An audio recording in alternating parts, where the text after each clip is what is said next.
कोकिलापुर गांव में एक नर्मदा नाम की बूढ़ी दादी रहती थी। नर्मदा को उसके बेटे और बहू ने अपने पोते रिंकू के साथ गांव में छोड़ दिया था। 1 वर्ष बीत गया था और नर्मदा के पास अब घर में कुछ भी खाने के लिए नहीं बचा था। एक दिन की बात है जब नर्मदा रिंकू के साथ निर्मला के पास कुछ खाने के लिए मांगने जाती है। अरे निर्मला, अरे ओ निर्मला, सुनती हो? क्या है सुबह सुबह? क्षमा करना बहन, पर लल्ला बहुत भूखा है। अगर कुछ खाना बनाया हो तो बस लल्ला के हिस्से का दे दो। गांव बसा नहीं भिखारी पहले ही आ गए। तुझसे कितनी बार कहा है कि तेरे बेटे तो तुझे छोड़कर चले गए और अपनी पत्नी को साथ में ले गए। अब पूरा गांव तुम्हारा भार ढोएगा क्या? निर्मला सुनो तो। नर्मदा कुछ और कह पाती उससे पहले ही निर्मला अपने घर का दरवाजा बंद कर लेती है। नर्मदा की आंखों में आंसू आ जाते हैं। आप रो मत दादी, मैं जब बड़ा हो जाऊंगा तो ढेर सारे पैसे कमा कर लाऊंगा ताकि आपको किसी की बात ना सुननी पड़े। अरे तू ही तो मेरा लल्ला है। अब चल, कुछ दूर और चलना है, प्रधान जी के घर। नर्मदा और रिंकू प्रधान के घर की तरफ चले जाते हैं। प्रधान घर के बाहर खटिए पर बैठा था। प्रणाम माता जी। खुश रहो भोलू, मेरा मतलब है प्रधान जी। अरे माँ, मैं तो आपका भोलू ही हूँ। क्या आज्ञा है ये बताइए। तुम्हें देखती हूँ तो मुझे अपने बेटे की याद आ जाती है। बेटा ही समझिए, और बताइए कि मैं क्या कर सकता हूँ आपके लिए। तुम तो जानते ही हो, मेरा बेटा सारी जमीन बेचकर चला गया और अब हालात ऐसे आ गए हैं कि घर में अन्न का एक दाना भी नहीं है। निर्मला ने भी सहायता करने से मना कर दिया, इसीलिए मैं यहाँ चली आई। लल्ला को भूख लगी है, तुम इसके लिए कुछ भोजन दे दो। ये भी कोई कहने की बात हुई माँ। आप जब चाहे मुझसे खाना ले जाएं और बाकी का राशन अब से मैं आपको भिजवा दूंगा, ठीक है? बहुत बहुत आभार। मैं सोच रही हूँ कि जो राशन तुम दोगे उससे दाल मखनी का ठेला लगा लूं ताकि तुम पर बोझ ना बनूं हर महीने। आप निश्चिंत रहिए माँ, मैं कल ही सारी व्यवस्था करके आपके घर पहुँचा दूंगा। प्रधान नर्मदा को डब्बे में खाना लाकर देता है। नर्मदा और रिंकू अपने घर की ओर रवाना हो जाते हैं। ले लल्ला, अच्छे से खा। अब जब प्रधान जी राशन भेजेंगे तो तेरी दादी बढ़िया सी दाल मखनी की दुकान खोलेगी और जब खूब दाल मखनी बिक जाएगी तो तेरे लिए कपड़े और खिलौने भी ले आएगी। हाँ दादी, खूब सारे खिलौने। और दादी, मुझे किताबें भी चाहिए, तभी तो अफसर बनूंगा ना और पैसे कमाऊंगा। बड़ी मीठी मीठी बातें करता है तू लल्ला। तुझे देखकर सारा दुख अपने आप खत्म हो जाता है। दादी। हाँ लल्ला, बोल, क्या बात हो गई? मैं तो कुछ और कह रहा था। अच्छा बता, मैं भी तो सुनूं। दादी, मैं बाहर नदी के पास उस मिट्टी से खेलूंगा तो गंदा हो जाऊंगा, इसीलिए सोचा कि आपसे पूछ लूं। अच्छा तो ये बात है। जा खेल ले, लेकिन घर जल्दी लौट आना और नदी में मत जाना। बस बस दादी, मैं समझ गया। नदी में नहीं जाना, शैतानी मत करना और मिट्टी मत खाना, ठीक है दादी? अच्छा जा, अब बहुत बातें करता है। नर्मदा के घर से कुछ ही दूर एक छोटी नदी थी। रिंकू नदी किनारे मिट्टी से खेल रहा था। तभी वहाँ एक व्यक्ति जो दिखने में काफी दिव्य था, उसे मिट्टी खाता देख उसके पास आ जाता है। अरे पुत्र, ये मिट्टी क्यों खा रहे हो? आप भी तो खाइए ना मामा जी, बहुत ही स्वादिष्ट लग रहा है। एक ही पल में अपना भी कर लिया तुमने हमें। सही कहते हैं कि बच्चे बड़े अनमोल होते हैं। लाओ, जब मामा कह ही दिया है तो थोड़ी चख लेता हूँ। ये लो मामा जी।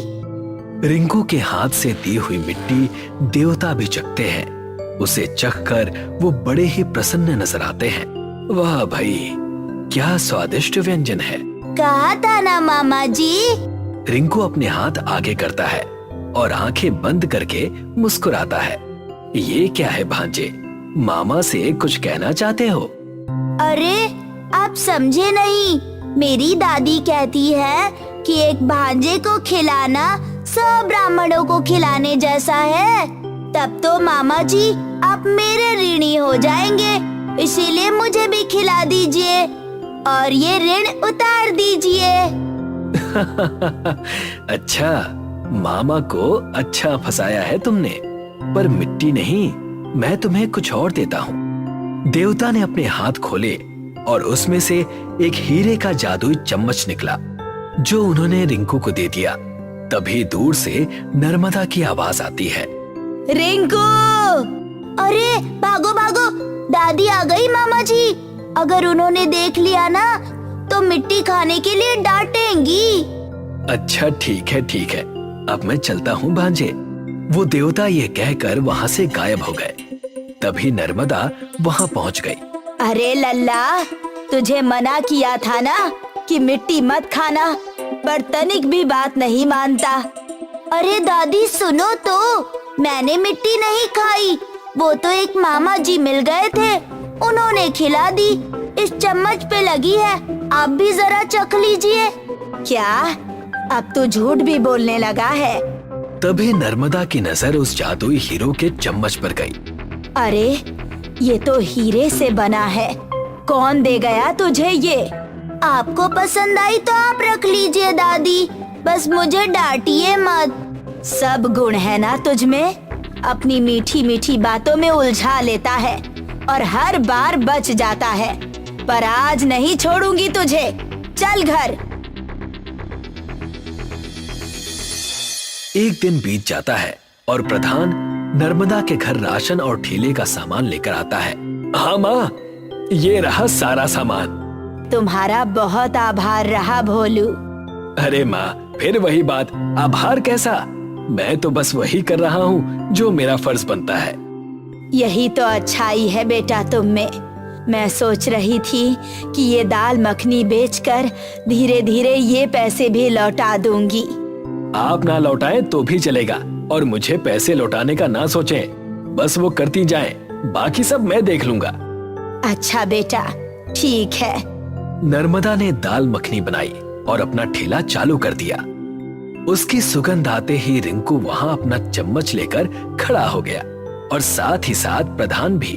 दादी, मुझे भी दाल मखनी। रुक जा लल्ला, तुझे भी खिला दूंगी, वरना तू सब अपने सिर पर उठा लेगा। माँ मुझे भी दे दो, मैं भी चखना चाहता हूँ, और लाओ मैं रिंकू को भी खिला दूंगा। ठीक है भोलू बेटा, अभी लाई। नर्मदा तुरंत प्रधान को दाल मखनी देती है। प्रधान अपने हाथों से रिंकू को खिलाता है। प्रधान जी, बहुत स्वाद है ना दादी के खाने में? हाँ रिंकू, बड़ा ही स्वादिष्ट बना है ये, लो और खाओ। मैं भी आपको खिलाता हूँ। रिंकू अपने हीरे के चम्मच से जैसे ही प्रधान को खिलाता है, प्रधान चकित रह जाता है। क्या हुआ भोलू, कहीं तीखी तो नहीं है ना? नहीं माँ, ये हीरे का चम्मच जब इससे मुझे रिंकू ने खिलाया तो मानो इसका स्वाद 100 गुना बढ़ गया। इतना स्वादिष्ट भोजन मानो देवलोक का भोजन हो। अच्छा, क्या सच में? और ये असली हीरे हैं? 100% असली है माँ, और उससे ज्यादा असली ये चमत्कार है। रिंकू, दादी को भी खिलाओ। नर्मदा जैसे ही उसे चखती है, उसे एक ऐसा स्वाद आता है जैसे उसने अपने पूरे जीवन में ऐसा स्वाद कभी चखा ही ना हो। हाँ भोलू, सही कहते हो। मैं ऐसा करती हूँ कि इसी चम्मच का इस्तेमाल अपने भोजन को चलाने में कर देती हूँ, तो सबको एक बेहतरीन भोजन मिलेगा। अरे माँ, भोलू नाम मेरा है और सबसे भोली आप हैं। मैं समझी नहीं भोलू। इंसान के मन में सबसे पहले ये आता है कि हीरे हैं तो इसे बेच दें और पैसे कमा लें, पर आप तो सबको इस स्वाद का अनुभव कराना चाहती हैं। ये देखकर अब भोजन और बढ़िया लगने लगा। तभी वहाँ पिंटू आता है और कहता है, अरे भाई, कैसी बढ़िया सुगंध है, लाओ मुझे भी खिलाओ दादी। बस अभी लाई। नर्मदा उस चम्मच को पूरे खाने में चला देती है और पिंटू को एक दाल मखनी देती है।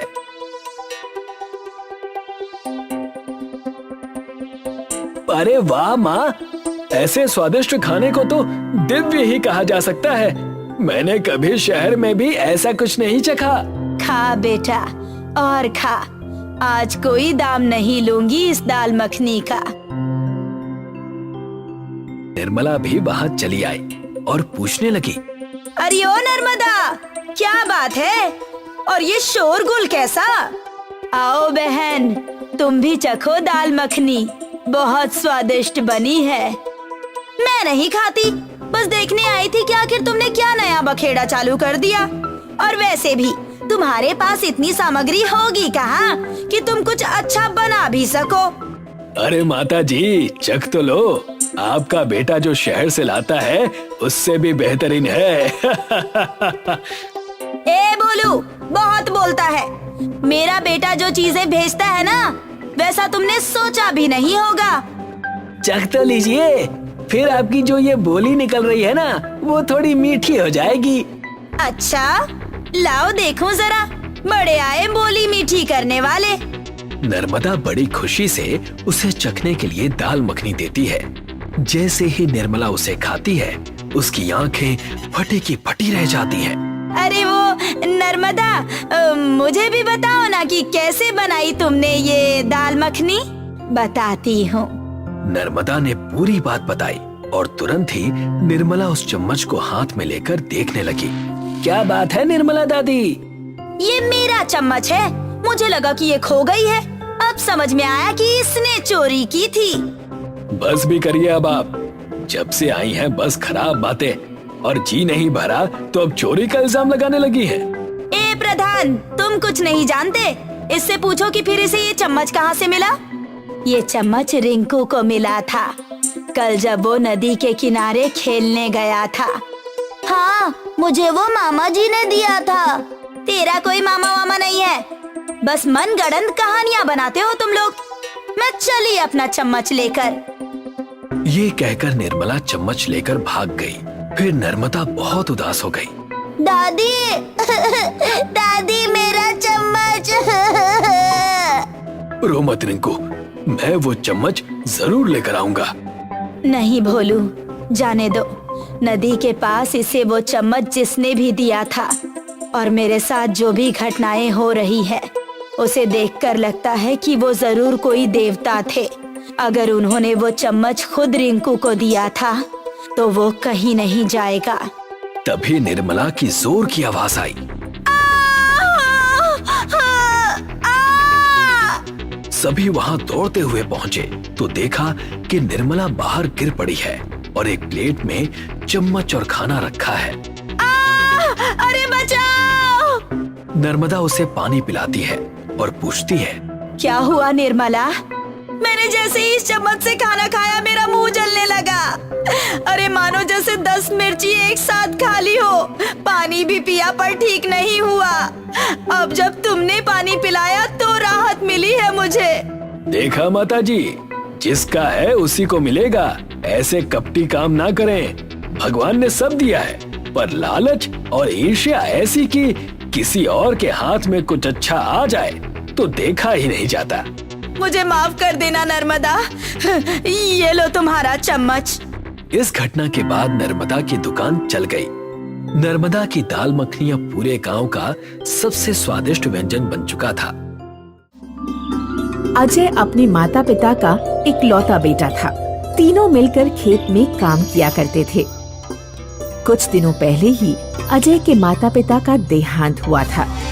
अजय अब इस दुनिया में अकेला पड़ गया था।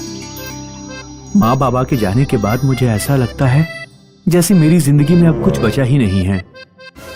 मैं समझ सकता हूँ अजय, कितना अकेला पड़ गया हूँ मैं। घर संभालूं कि खेत, समझ नहीं आता। अच्छा, वैसे तुम्हारी गैस खराब हो गई थी ना, तुमने ठीक करवा लिया? नहीं यार, अभी इतने पैसे नहीं कि गैस ठीक कराऊं। सोच रहा हूँ कि एक चूल्हा बना लूं मैं अपने लिए। अजय अपने लिए एक चूल्हा बनाता है। बस खाना बन जाए इस चूल्हे में कुछ दिनों के लिए, फिर बाद में नया गैस ले लूंगा। अजय चूल्हे में खाना बनाने की कोशिश करते हुए कभी अपना हाथ जला लेता और कभी धुएं की वजह से खांसता रहता। अजय जला भुना खाना खाते हुए दिखता है। एक रात को अजय खेत से बहुत लेट आता है और घर में कोई खाना नहीं बना है। भूख से अजय के पेट में आवाज हो रही थी। अजय रोते हुए अपनी माँ को याद करता है। माँ, तू होती तो मुझे कभी भूखे पेट सोना नहीं पड़ता। कितनी फूटी किस्मत है मेरी।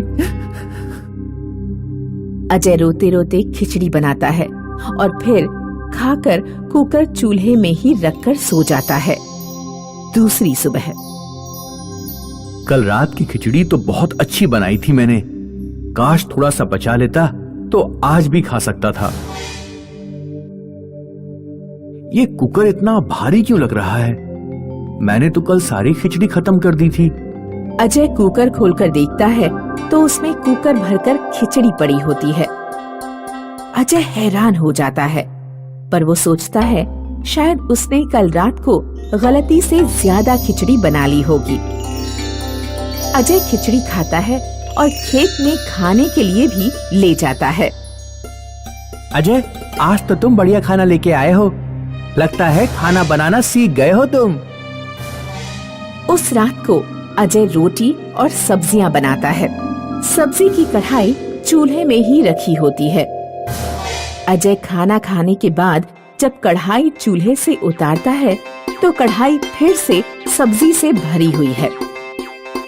आज तो मैंने इतनी सब्जियां बनाई ही नहीं थी। दूसरी सुबह अजय दाल बनाता है और बची हुई दाल गांव वालों में बांट देता है। अजय, मैं क्या सुन रहा हूँ? तुम गांव वालों में हर रोज खाना बांटते हो? कुछ दिनों पहले तो तुम्हारे पास गैस भरने के भी पैसे नहीं थे। एक राज की बात बताऊं? चलो मेरे घर।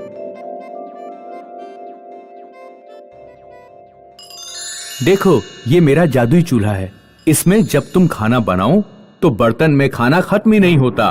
तुम चूल्हे से बर्तन उतार दोगे तभी जाके खत्म होता है खाना। ये तो बहुत अच्छी बात है, पर तुम गांव वालों को फ्री में खाना क्यों दे रहे हो? तुम इसके पैसे चार्ज कर सकते हो। माला माल बन जाओगे तुम।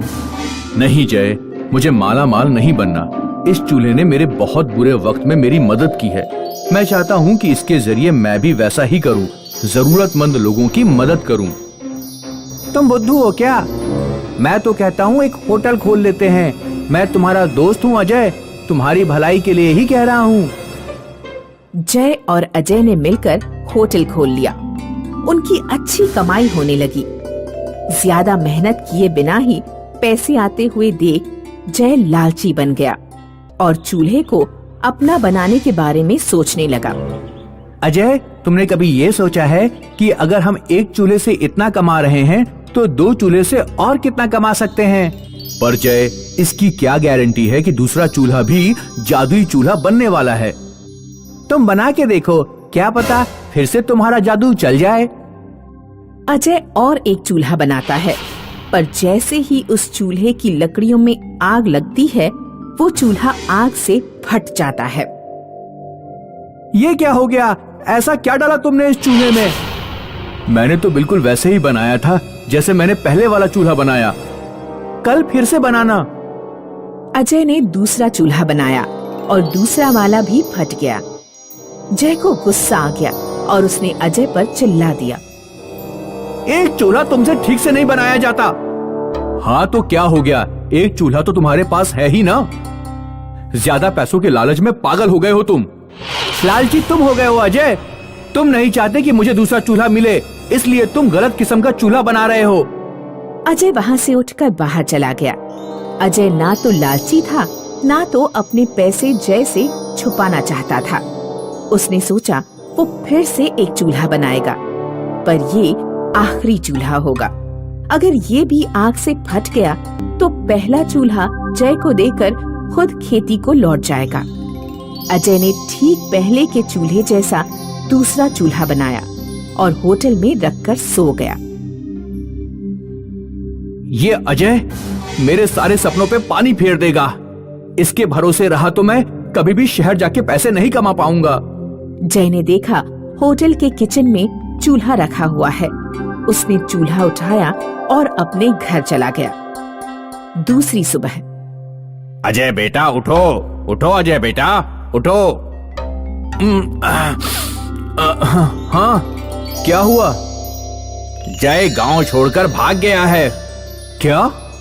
जय का पूरा घर खाली है। वो अपना बोरिया बिस्तर बंद करके शहर की तरफ जाते हुए दिखा था, लोगों ने बताया।